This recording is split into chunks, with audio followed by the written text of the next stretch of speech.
आप सभी का आपके अपने YouTube channel current affairs by Abhi में स्वागत है। आज मैं आपके लिए 2 जुलाई के कुछ मुख्य टॉपिक्स लाया हूँ, तो चलिए स्टार्ट करते हैं।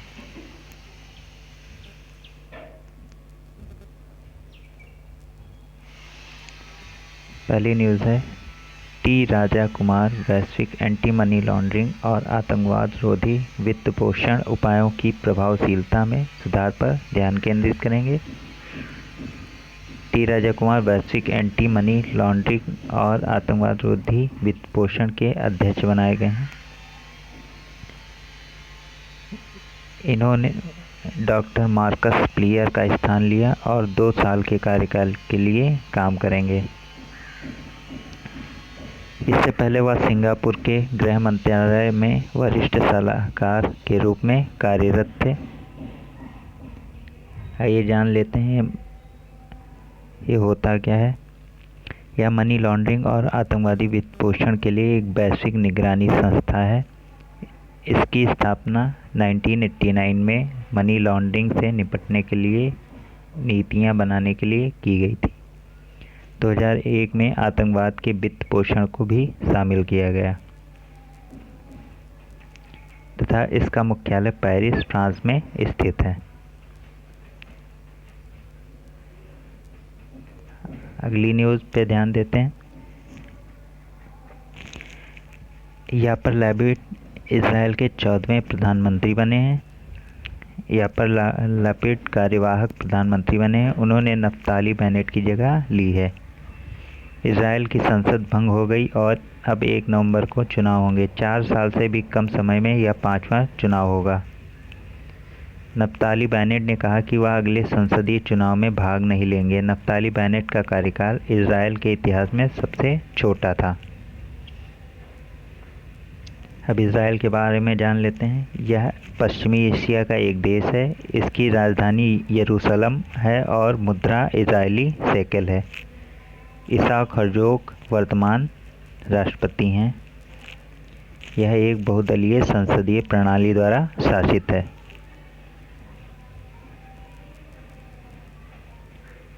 अगली न्यूज़, भारत में 1 जुलाई को राष्ट्रीय चार्टर्ड अकाउंटेंट दिवस के रूप में मनाया जाता है। यह दिन 1 जुलाई 1949 को institute of chartered accounts of India की स्थापना के उपलक्ष्य में मनाया जाता है। अगली न्यूज़ है ईवी मित्र मोबाइल ऐप को बेंगलुरु इलेक्ट्रिसिटी कंपनी बेस्कॉम द्वारा बेंगलुरु में ईवी चार्जिंग स्टेशनों के बारे में जानकारी प्रदान करने के लिए विकसित किया गया है। इससे पहले बेस्कॉम ने ईवी जागृति वेब पोर्टल शुरू किया था, जो नीति आयोग और यूनाइटेड किंगडम की एक संयुक्त परियोजना थी। वेबसाइट इलेक्ट्रिक वाहनों की उपलब्धता, प्रोत्साहन, समर्थन तंत्र और इलेक्ट्रिक मोबिलिटी से संबंधित राज्य सरकार की पहल के बारे में जानकारी प्रदान करती है। बेंगलुरु में बेस्कॉम ने 136 चार्जिंग स्टेशन लॉन्च किए हैं और ऐसे 152 अन्य स्टेशन जल्द ही शुरू किए जाएंगे। 1 जुलाई से 6 जुलाई तक एक सप्ताह के लिए ईवी अभियान और 1 जुलाई से 3 जुलाई तक ईवी एक्सपो आयोजित किया जाएगा। अगली news, Ravi Shastri FanCode के नए ब्रांड एम्बेसडर बने हैं और भी कई लोग, जैसे कि अभिनेता शाहिद कपूर को pokerbazi.com का ब्रांड एम्बेसडर नियुक्त किया गया है। इसी तरह नायिका ने बॉलीवुड स्टार भूमि पेडनेकर को अपना नया अभियान एज गुड एज नायक लॉन्च करने के लिए अपना ब्रांड एम्बेसडर नियुक्त किया है। General insurance company Go Digit ने अपना नया brand ambassador to the digit शुरू करने के लिए विराट कोहली को अपना ब्रांड एम्बेसडर नियुक्त किया है। करीना कपूर खान को मेंट्रेस अपनी स्ट्रिंग फिट का ब्रांड एम्बेसडर नियुक्त किया गया है। अगली न्यूज़, डीआरडीओ ने autonomous flying wing technology demonstrator की पहली उड़ान का सफलतापूर्वक आयोजन किया है। राष्ट्रीय चिकित्सक दिवस प्रत्येक वर्ष 1 जुलाई को मनाया जाता है। यह पहली बार 1991 में मनाया गया था। राष्ट्रीय चिकित्सक दिवस 1 जुलाई को डॉक्टर विधान चंद्र रॉय की जयंती और पुण्यतिथि दोनों को चिन्हित करने के लिए मनाया जाता है। राष्ट्रीय चिकित्सक दिवस 2022 का विषय फ्रंटलाइन पर पारिवारिक डॉक्टर है। डॉक्टर विधान चंद्र रॉय ने भारतीय चिकित्सा परिषद और भारतीय चिकित्सा संघ की स्थापना में महत्वपूर्ण भूमिका निभाई थी। यह उन सभी डॉक्टरों के प्रति आभार प्रकट करने के लिए मनाया जाता है जो अपने रोगियों के स्वास्थ्य के लिए अथक प्रयास करते हैं। अब कुछ प्रश्न जान लेते हैं जो करंट से ही संबंधित हैं। पहला प्रश्न, साहित्य अकादमी पुरस्कार 2023 किसे दिया गया है? तो इसका उत्तर है प्रिया एएस को।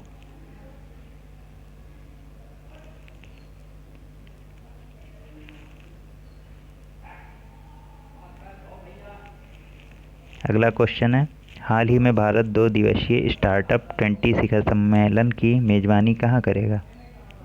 तो इसका उत्तर है गुरुग्राम में। आगे बढ़ते हैं। क्रेडिट कार्ड आधारित यूपीआई भुगतान की अनुमति देने वाला पहला पीएसबी बना है। तो ये कौन है? बैंक कौन सा है? Canara bank. Next question, QS world university की जारी रैंकिंग में कौन सी यूनिवर्सिटी शीर्ष पर रही है? तो वो MIT है। अगला क्वेश्चन, ग्रीन हाइड्रोजन पर अंतर्राष्ट्रीय सम्मेलन कहाँ आयोजित किया जाएगा? नई दिल्ली में। अगला प्रश्न, DBS बैंक इंडिया का प्रबंध निदेशक किसे नियुक्त किया गया है? रंजत वर्मा जी को।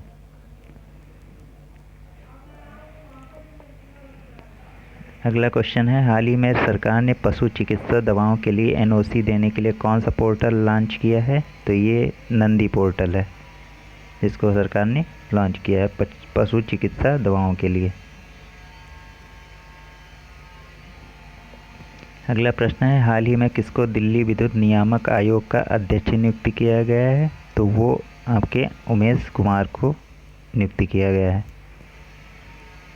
अगला क्वेश्चन है, हाल ही में भारतीय राष्ट्रीय राजमार्ग प्राधिकरण ने किसके नाम से एक प्लेटफॉर्म लॉन्च किया है? तो वो नॉलेज शेयरिंग के नाम से लॉन्च किया। अगला प्रश्न है, हाल ही में किस राज्य में मोटो GP रेसिंग का आयोजन किया जाएगा? तो वो है उत्तर प्रदेश। अगला क्वेश्चन है, हाल ही में नई दिल्ली के सफदरजंग अस्पताल में पहला क्या खोला गया है? वो है स्किन बैंक। अगला प्रश्न है, हाल ही में स्पेसएक्स ने किस देश के लिए क्षत्रिया वन संचार उपग्रह प्रक्षेपित किया है? तो वो इंडोनेशिया। अगला प्रश्न है, हाल ही में किस राज्य सरकार ने मुख्यमंत्री विद्यार्थी प्रोत्साहन योजना का शुभारंभ किया है? हिमाचल प्रदेश।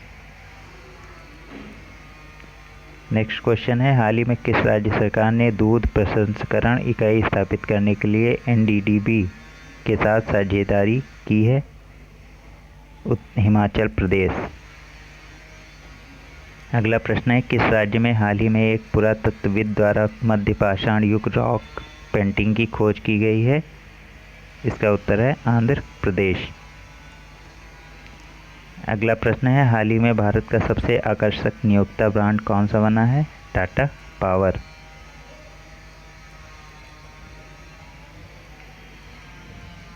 अगला प्रश्न है, हाल ही में कहाँ से प्रथम ओलंपिक खेल सप्ताह शुरू हुआ है? तो वो है सिंगापुर। नेक्स्ट क्वेश्चन है, हाल ही में केंद्रीय मंत्री नरेंद्र सिंह तोमर ने फेस ऑथेंटिकेशन फीचर के साथ क्या लॉन्च किया है? तो वो है PM किसान मोबाइल ऐप।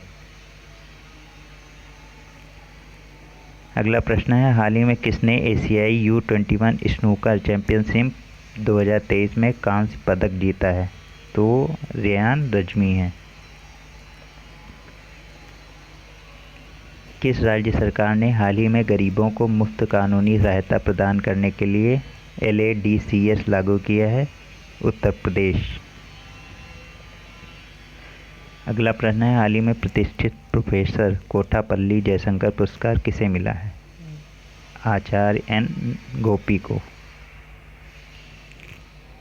हाल ही में फीफा ने आगामी अंडर 17 विश्व कप की मेजबानी कौन देश को सौंपी है? इंडोनेशिया को। हाल ही में फिजी देश किस देश में अपना पहला दूतावास खोलेगा? इजराइल में। अगला प्रश्न है, हाल ही में भारतीय वायुसेना ने रणविजय अभ्यास का आयोजन कहाँ में किया है? प्रयागराज उत्तर प्रदेश में। अगला प्रश्न है, हाल ही में कहाँ में नई हाईकोर्ट परिसर की आधारशिला रखी गई है? लद्दाख और जम्मू कश्मीर में। अगला प्रश्न है, हाल ही में हिमाचल प्रदेश सरकार ने आईटी विभाग का नाम बदलकर क्या कर दिया है? तो उसका नाम बदल के डिजिटल प्रौद्योगिकी विभाग कर दिया गया। अगला प्रश्न है, हाल ही में 16वें विशेष ओलंपिक विश्व खेल 2023 का आयोजन कहाँ में किया गया है? इसका आंसर है बर्लिन, जर्मनी में। अगला प्रश्न है, हाल ही में जारी स्टार्टअप इकोसिस्टम वैश्विक सूची में कौन सी इस पर रहा है? Silicon valley. अगला प्रश्न है, EIU द्वारा हाल ही में जारी किया गया ग्लोबल लिवेबिलिटी इंडेक्स में कौन सी इस पर रहा है? वियना। अगला प्रश्न आपका है, हाल ही में उत्तर भारत के पहले स्किन बैंक का उद्घाटन कहाँ हुआ है? नई दिल्ली में। तो ये आपके करंट के क्वेश्चन थे जो आपके एग्ज़ाम के लिए अति महत्वपूर्ण है। तो आशा करता हूँ आप सभी को क्वेश्चंस अच्छे लगे होंगे और ऐसे ही सपोर्ट करिए और प्लीज़ लाइक और सब्सक्राइब और ज़्यादा से ज़्यादा शेयर करिए। कल मिलते हैं, तब तक के लिए धन्यवाद।